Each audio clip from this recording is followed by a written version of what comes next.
Hello အားလုံးပဲနေကောင်းကြမှာကြရလားရှင်ဒီနေ့မှာတော့ကျမနဲ့ရာသီခွင်တူတဲ့ Virgo လို့ခေါ်တဲ့ကံရာသီဖွားလေးတွေကြောင့်ပြောပြမှာဖြစ်ပါတယ်ရာသီခွင်တွေရဲ့မတူညီတဲ့စိတ်တွေသဘောထားတွေအမှုအကျင့်တွေကိုသိထားပြီးပြီဆိုရင်လူမှုဆက်ဆံရေးမှာအရင်အဆင်ပြေစေတာကြောင့် Virgo တွေရဲ့အကြောင်းကိုကျမနဲ့တူတူလေ့လာကြည့်ကြရအောင်နော်မိတ်ဆွေတငယ်ချင်းကဏ္ဍမှာဆိုရင်ဟန်ဆောင်တာတွေလုံးဝမရှိဘဲနဲ့ကောင်းတာဆိုးတာတွေကိုအမှန်အတိုင်းအကြံဉာဏ်ပေးတတ်တာကကံရာသီပွားတွေဖြစ်ပါတယ်ကံရာသီပွားတွေကစဉ်းစားစစ်ကျင်နိုင်စွမ်းကောင်းတာကြောင့်တခြားလူရဲ့ခက်ခဲကိုသူတို့ရဲ့ခက်ခဲလိုပဲခံစားပြီးအကောင်းဆုံးကူညီဖြည့်ရှင်းတတ်ကြပါသေးတယ်။တင့်အနေနဲ့အကြောင်းအရာတစ်ခုကိုတိုင်ပင်အကြံဉာဏ်တောင်းလိုက်မှသူကိုချောက်ချမလားဆိုတဲ့အတန်တရားမျိုးဝင်စရာမလိုအောင်ယုံကြည်နိုင်တဲ့သူတွေဖြစ်ပါတယ်။ဒီလိုအမှန်တိုင်းအကြံဉာဏ်ပေးတတ်တဲ့တငယ်ချင်းမျိုးရဖို့ကအရန်ခက်ခဲတာကြောင့် Virgo တငယ်ချင်းတွေတင်ပေးမှရှိနေတယ်ဆိုရင်တန်ဖိုးထားပါလို့ပြောပြချင်ပါတယ်။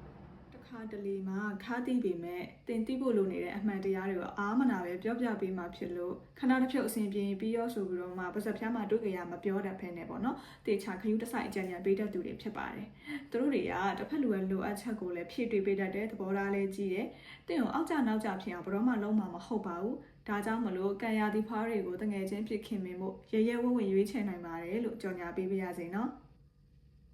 ကံရာသီဖွားတွေရဲ့အခြေရေးမှာတော့စီစာကြောင့်အလိုမကျမှုနဲ့ခရုဆိုင်လေးထားချစ်တက်မှုဆိုပြီးမှနှစ်မျိုးရောပြောနေတတ်ပါသေးတယ်။တစ်ဖက်သားရဲ့အပြုတ်မှုနဲ့ပြောလိုက်တဲ့စကားလုံးတိုင်းကိုတေချာခွဲခြမ်းစိတ်ဖြာနိုင်တာကြောင့်တစ်ဖက်လူကသူတို့ချစ်တဲ့လောက်သူတို့ကိုပြန်မချစ်ဘူးလို့ထင်နေတာကအခြေရေးမှာအဆိုးဆုံးပြဿနာပေါ့နော်။ကံရာသီဖွားတွေကချစ်သူကိုအယမ်းဖြစ်ထွန်းစေခြင်းနဲ့စိတ်နဲ့လည်းအားစိုက်ထုတ်တတ်ကြပါသေးတယ်။တစ်ဖက်လူစီကနေလည်းမျောလင်းချက်ကြီးကြီးထားတတ်ပြီးတော့မှသူတို့မျောလင်းတဲ့အတိုင်းဖြစ်မလာတာမျိုးကိုလည်းတကယ်လက်ခံနိုင်ဖို့ခက်ခဲပါတယ်။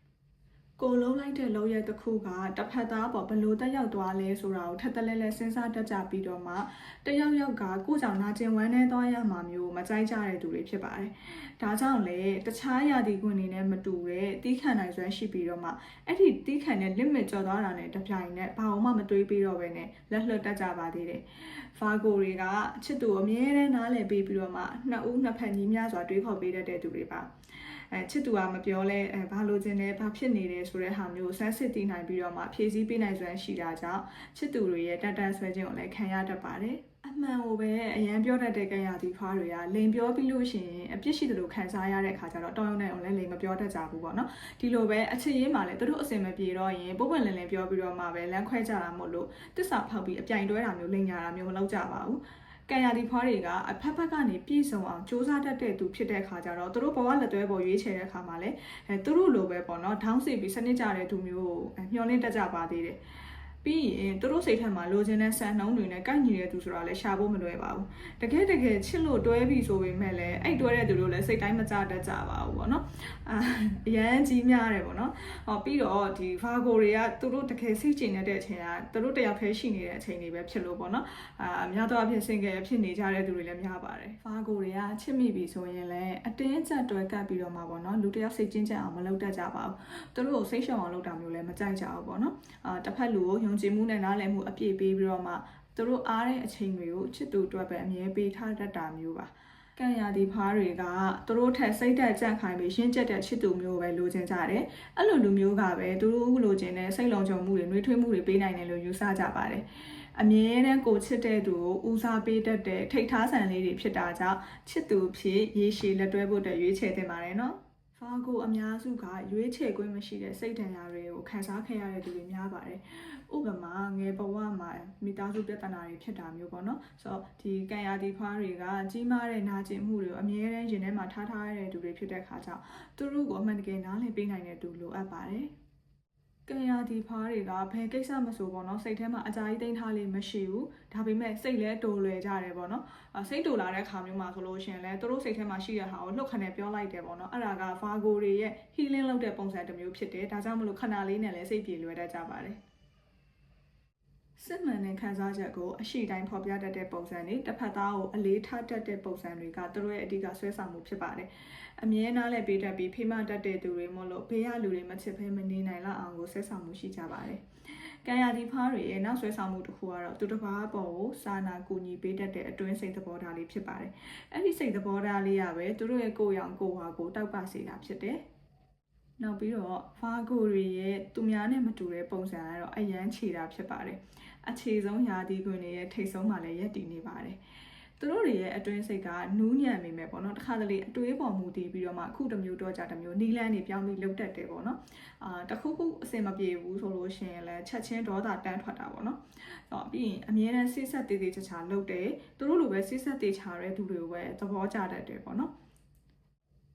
်ကံရသည်ပွားအများစုကနာကျင်ဝမ်းနဲ့ရတာတွေကိုတယောက်တည်းပဲကြိတ်ခံစားတတ်ကြတယ်ကိုယ်အဲ့လိုမျိုးခံစားနေရပါတယ်ဆိုတဲ့ဟာကိုဘေးလူတွေရိပ်မိပြီးတော့တနာသွားတာမျိုးပေါ့နော်အဲ့လိုမျိုးခံစားချက်တွေကိုသူတို့မကြိုက်ကြဘူးဒါကြောင့်မလို့ပေါ့နော်ဒီစိတ်အလိုမကျဖြစ်တာမျိုးတွေအရန်ခံစားရတဲ့အခြေအနေမျိုးတွေဆိုရင်ဘယ်သူနဲ့မှစကားမပြောဘဲနဲ့တယောက်တည်းနေတာကဗာကိုတွေရဲ့ပြဿနာဖြေရှင်းမှုတွေကတခုပဲပေါ့နော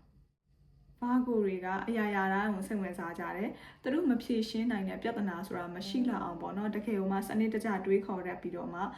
စဉ်းစားချင့်ချိန်ပြီးတော့မှခက်ခဲတဲ့ပြဿနာတွေကိုဖြေရှင်းရတာလည်းနှစ်သက်ကြပါတယ်တွေးခေါ်ရတာဖန်တီးရတာတွေကိုလည်းအထူးနှစ်သက်တဲ့သူတွေဖြစ်တယ်ဟိတ်ကြီးဟန်ကြီးနဲ့နေတဲ့သူတွေမဟုတ်တာကြောင့်အပေါ်ယံကိုကြည့်ပြီးတချို့တွေကတော့အထင်သေးတတ်ပါတယ်ဒါပေမဲ့ဗာကိုတွေရဲ့ဉာဏ်ပညာနဲ့ဖြေရှင်းနိုင်မှုကိုသိတဲ့လူတွေကတော့အရန်အထင်ကြီးလေးစားကြပါတယ်ဖာကိုရာဒီခွင်တွေကအရန်ကိုပေါ့နော်စူးစမ်းလေးလာအားကောင်းပြီးတော့မှလက်တွေ့ကြကြတွေးခေါ်တတ်တဲ့သူတွေပါဒါကြောင့်မလို့စိတ်မသိရင်မသိတဲ့လိုမျိုးပေါ့နော်အမြင်မတော်တာတွေးလို့ရှိရင်ငင်းခုန်ပွဲရှာတတ်တဲ့အခါကျတော့သူတို့နားမှစကားပြောရင်အထူးတော့တတိထားရမယ်ပေါ့နော်သူကလေးလာအားကောင်းတဲ့အပြင်အချက်ကြကြထောက်ပြတတ်တာကြောင့်ပေါ့နော်တင့်ဘက်ကမသိချဘူးဆိုရင်တော့သူတို့နဲ့ပြန်ရင်ငင်းတာအကောင်းဆုံးပဲပေါ့နော်ပြီးတော့စကားပြောရင်လည်းနည်းနည်းလေးမှအမှားမခံဘူးတင်စကားမှားသွားပြီဆိုလို့ရှိရင်တင်စကားနဲ့ပဲတင်ကိုပြန်ပြီးအနိုင်ယူသွားပါလိမ့်မယ်ပုံမှန်အချိန်တွေမှာတော့ကံရသည်ဖွားတွေကပေါ့နော်အရန်ခင်မင်နှစ်လိုစရာကောင်းပြီးတော့မှနှွေးထွေးတဲ့ပုံစံမျိုးရှိပါတယ်ဒါပေမဲ့သူ့ကိုအရန်ဝေဖန်ထောက်ပြတာမျိုးပဲဖြစ်ဖြစ်သူ့ကိုရှက်ရအောင်နာကျင်အောင်လုပ်တာမျိုးဆိုလို့ရှိရင်လည်းဇာတူပြန်ခံစားရအောင်လုပ်တတ်ပါသေးတယ်ဗာကိုတွေကစိတ်ထဲမှာအရန်နာကျင်သွားတဲ့အခါမျိုးမှာဆိုလို့ရှိရင်တင်သူ့ကိုကောင်းပေးခဲ့တာတွေရောသူပြောခဲ့တဲ့စကားတွေဂတိတွေရောမေ့ပစ်လိုက်ပြီးတော့မှလုံးဝအောင်လှစ်လူရှူလိုက်ပါလိမ့်မယ်ဒီရာဒီဘာတွေကအရန်တိကျပြီးစိစက်တလောက်ပေါ့နော်သူများစီကခြုံရင်းချက်တွေမပြည့်စုံမှုတွေကိုလည်းအရန်မြင်တတ်တဲ့သူတွေဖြစ်ပါတယ်အမြင်မတော်ရင်လည်းကိုယ်နဲ့ဆိုင်ဝင်ပြောတာတွေဝင်ရှင်းတာတွေအဲ့လိုအရန်လုပ်တတ်တယ်ပေါ့နော်ဒါကြောင့်မလို့ဒီကံရာဒီဖားတွေရဲ့ရှေ့မှာမတရားတာတွေမဟုတ်မှန်တာတွေလုပ်မိရင်အဲ့ဒါတွေအားလုံးကပျက်စီးသွားနိုင်တာမို့တတိထားသင့်ပါတယ်ဘာကိုရာဒီဖွားတွေကလည်းလူတွေကလူပဲမဟုတ်လို့မကောင်းတဲ့အခြေလေးတွေလည်းရှိပါတယ်အခက်အခဲမရှိလောက်အောင်ပေါ့နော်တက်နိုင်သမျှပေါ့နော်စနစ်တကျကြိုတင်ပြင်ဆင်ထားတာကောင်းပေမဲ့တခါတလေမှာကိုအထင်ကြီးတဲ့စိတ်အယမ်းများတာကြောင့်သူတစ်ပါးဝေပြန်ထောက်ပြတာတွေကိုလက်မခံတတ်ကြပါဘူးအစားအသောက်နဲ့ပတ်သက်ရင်လည်းပေါ့နော်အရန်ကြီးများပြီးဆုံးဖြတ်ရခက်တဲ့ထဲမှာပါတဲ့ခါကျတော့စားသောက်ဆိုင်တစ်ခုသွားပြီးဆိုရင်ဟိုကပဲစားချင်တယ်လို့ဒီဟာပဲစားချင်တယ်လို့ ਨੇ ပေါ့နော်တကယ်တမ်းကျတော့လည်းဘာဆန်းမှမသိနဲ့အလုံးမဖြစ်တာမျိုးတွေလည်းရှိတတ်ကြတယ်ပေါ့နော်နောက်တစ်ခုကကံရသည်ဖွားတွေကပေါ့နော်လူတယောက်ကြောင့်တေချာမလေ့လာပဲနဲ့သူတို့ချစ်မိပြီဆိုလို့ရှိရင်တဘဝလုံးစာလက်သွဲဖို့ဆိုပြီးပုံအပ်တက်တဲ့အကျင့်ညာပေါ့နော်နောက်မှနောက်သားရတတ်တာမျိုးလေးလည်းရှိတယ်ဒါကြောင့်မို့လို့မိမိကိုယ်အထင်ကြီးပြီးတော့မှပေါ့နော်ငါထင်မှန်တယ်ဆိုတဲ့ဟာမျိုးနဲ့ဆုံးဖြတ်ချက်မချဘဲနဲ့လူတယောက်ကြောင့်တေချာစဉ်းစားတွေးခေါ်ပြီးမှဆုံးဖြတ်ချက်ချတင်ပါတယ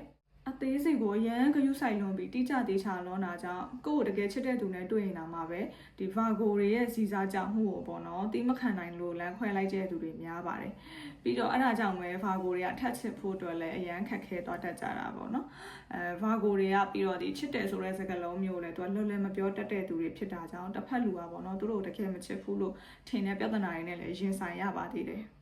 ်တခုခုလောက်တော့မယ်ဆိုရင်လွဲချော်သွားမှအရန်ကြောက်တယ် perfect ဖြစ်ချင်တဲ့စိတ်ကြောင့်ပေါ့နော်ဒီအချက်လက်တွေကိုတေချာစူးစောင်းနေအစီအစဉ်တွေရေးဆွဲပြီးမှပဲလောက်တက်ကြတယ်ပေါ့နော်ဒီကံရသည်ဖားတွေရဲ့အသွေးလွန်ပြီးတော့မှတန်တရားများတဲ့အကျင့်အအခြေရေးမှာပါတက်ရောက်မှုရှိတာကြောင့်ပေါ့နော်တခါလေးမှာတို့ရဲ့အခြေရေးက romantic ဆန်ကျင်မာလေးနဲ့မဆန်နိုင်မဲနဲ့ခဏခဏရန်ဖြစ်ရတာမျိုးတွေလည်းရှိတယ်ပေါ့နော်ဒါကတော့ဗာဂိုတွေရဲ့မကောင်းတဲ့အချက်လေးတွေအားနည်းချက်ပေါ့နော်ဒီဟာလေးတွေကိုသိပြီးတော့မှအဲ့ဒါလေးကိုစနစ်တကျထိမ့်သိမ့်မယ်ဆိုလို့ရှိရင်တော့လူမှုဆက်ဆံရေးမှာပိုကောင်းပြီးတော့မှအခြေရေးမှာလည်းအဆင်ပြေလာပါလိမ့်မယ်ဒါကတော့ဗာဂိုရာတီခွင်လေးတွေရဲ့စိတ်နေသဘောထားတွေအခြေရေးနဲ့တွေးခေါ်ပုံတွေပေါ့နော်ဒီဟာလေးတွေကိုပြပြပေးတာဖြစ်ပါတယ်နောက်တစ်ပတ်မှာလည်းတခြားရာတီခွင်လေးတွေအကြောင်းကိုစူးစီးပြီးတင်ပြပေးပါအောင်မယ်အားလုံးပဲကြည့်ပေးကြတာကျေးဇူးတင်ပါတယ်နောက်ဗီဒီယိုတွေမှာပြန်ဆုံကြပါမယ်နော်